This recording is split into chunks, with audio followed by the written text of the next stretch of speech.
అందరికీ నమస్కారం. మా ఛానల్కు తిరిగి స్వాగతం. ఈ వీడియోలో 1995లో ప్రారంభించబడిన ఉద్యోగుల పెన్షన్ పథకం ఈపీఎస్ పదవీ విరమణ తర్వాత ఉద్యోగులకు శాశ్వత ఆదాయాన్ని అందించడానికి రూపొందించబడింది. దాదాపు 3 దశాబ్దాలుగా ఈపీఎస్ కింద కనీస హామీ పెన్షన్ నెలకు ₹1,000 వద్ద నిలిచిపోయింది. కనీసం 10 సంవత్సరాలుగా చందా చేసిన సభ్యులకు 2014లో employees provident fund organisation EPFO ఈ సంఖ్యను నిర్ణయించింది. కార్మిక సంఘాలు మరియు పెన్షనర్ల సంఘాల నుండి పెంపు కోసం నిరంతర డిమాండ్లు ఉన్నప్పటికీ ఇప్పటివరకు ఎటువంటి సవరణ చేయలేదు. కాని ఇప్పుడు పరిస్థితులు మారుతున్నాయి. మనం అంశంలోకి వెళ్లే ముందు మీరందరూ మా ఛానల్కు సభ్యత్వాన్ని పొంది మాకు మద్దతు ఇవ్వాలని మేము అభ్యర్థిస్తున్నాము. కార్మిక సంఘాలు మరియు పెన్షనర్లు గట్టిగా మరియు స్పష్టంగా చెబుతున్నారు. కనీస పెన్షన్ను నెలకు ₹7,500కి పెంచాలని వారు కోరుకుంటున్నారు. పెరుగుతున్న జీవన వ్యయాన్ని భర్తీ చేయడానికి పెన్షన్కు డియర్నెస్ అలవెన్స్ను జోడించాలని కూడా వారు డిమాండ్ చేస్తున్నారు. ఇటీవలి సంవత్సరాలలో ద్రవ్యోల్బణం పెరిగింది, కానీ పెన్షన్ మొత్తం వేగంతో లేదు. చాలామంది పెన్షనర్లు ప్రాథమిక ఖర్చులను భరించలేక ఇబ్బంది పడుతున్నారు, మరియు ఈపీఎస్ పెన్షనర్లు మరియు ప్రభుత్వ పదవీ విరమణ చేసిన వారి మధ్య వ్యత్యాసం మరింత పెరిగింది. బీజేపీ ఎంపీ బసవరాజ్ బొమ్మాయి నేతృత్వంలోని పార్లమెంటరీ స్టాండింగ్ కమిటీ ఈపీఎస్ యొక్క 3వ పక్ష మూల్యాంకనాన్ని పూర్తి చేయాలని కార్మిక మంత్రిత్వ శాఖను కోరినప్పుడు ఆశ యొక్క కిరణం కనిపించింది. 30 సంవత్సరాలలో ఇటువంటి బాహ్య సమీక్ష నిర్వహించడం ఇదే మొదటిసారి. 2025 చివరి నాటికి మూల్యాంకనం పూర్తి చేయాలని కమిటీ కోరుకుంటోంది మరియు అత్యవసర భావనతో వ్యవహరించాలని మంత్రిత్వ శాఖను కోరింది. వారి నివేదిక స్పష్టంగా ఉంది. 2014 నుండి జీవన వ్యయం అనేక రెట్లు పెరిగింది, కానీ పెన్షన్ అలాగే ఉంది. ద్రవ్యోల్బణం మరియు ఇతర సంబంధిత అంశాలను పరిగణనలోకి తీసుకుని కనీస పెన్షన్ను తీవ్రంగా పెంచాలని కమిటీ గట్టిగా సిఫార్సు చేస్తోంది.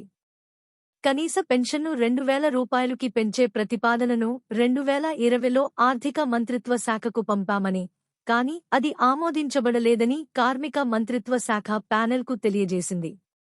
తరువాత 2024 నుంచి 25 వరకు బడ్జెట్కు ముందు ఈ ప్రతిపాదనను మళ్లీ చర్చించారు. ఈ సంవత్సరం బడ్జెట్కు ముందు ఈపీఎస్ 95 మంది రిటైర్డ్ ఉద్యోగుల ప్రతినిధి బృందం ఆర్థిక మంత్రి నిర్మలా సీతారామన్ను కలిసి నెలకు ₹7,500 పెన్షన్ కోసం తమ డిమాండ్ను నొక్కి చెప్పింది.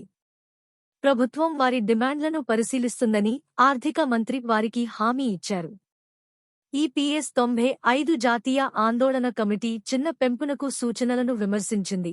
₹7,500 కంటే తక్కువ ఏదైనా అన్యాయం ఉంటే పదవీ విరమణ చేసిన వారి ప్రాథమిక అవసరాలను తీర్చడానికి సరిపోదని వాదించింది.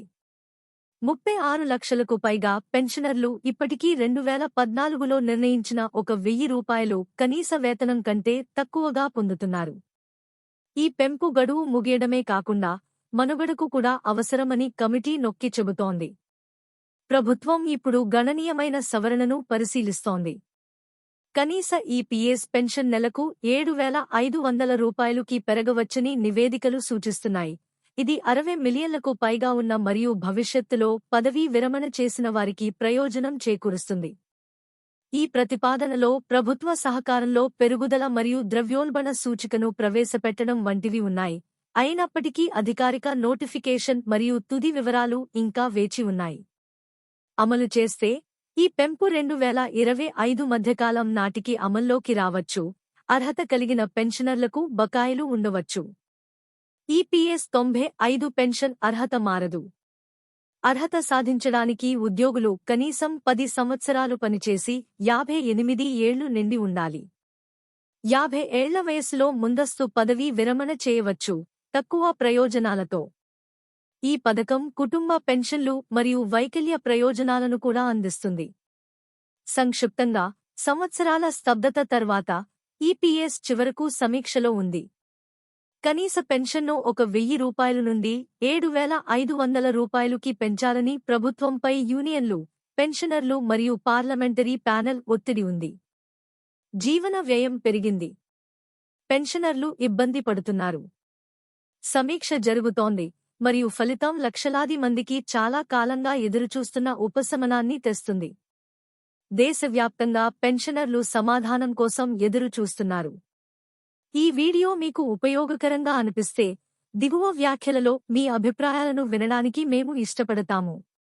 ఈపీఎఫ్ఓ మరియు ఈపీఎస్ 95 పెన్షన్లకు సంబంధించిన అన్ని విషయాలపై తాజాగా ఉండటానికి దయచేసి మా ఛానల్ను లైక్ చేయండి, షేర్ చేయండి మరియు సబ్స్క్రైబ్ చేయండి. ఈ వీడియో చూసినందుకు ధన్యవాదాలు.